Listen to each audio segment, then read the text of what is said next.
我跟你們說，做花椒油千萬不要直接用油炸。花椒的香麻味不是靠高油溫炸出來的，它是用低油溫慢慢浸泡出來的。花椒買回來你們洗不洗？我是洗乾淨了，把裡面的水分濾乾了的。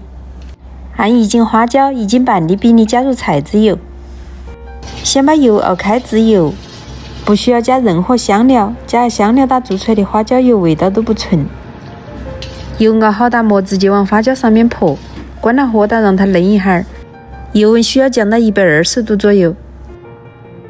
温度计的你可以看一下，它要在花椒上是不得冒烟儿，不得滋滋冒油的。用低油温浸泡才能把它的香麻味充分泡出来。压一下，讓花椒充分浸泡在油裡面，然後蓋上蓋子，先給它泡個3天3夜。不燙到我又給它加一層保鲜膜，那是密封啊3天的效果。那個时候花椒油都已經很香很麻哒，但是裡面含有水分，不利于長時間保存，所以還需要倒在鍋裡熬一下，把裡面多余的水分熬乾。全程都開最小火慢慢熬，中途需要給它翻動一下，一直要把花椒熬乾，裡面的黑色汁子爆出來，它都可以關火。然後還是蓋上蓋子給它燜起，讓花椒油在鍋裡自然冷卻。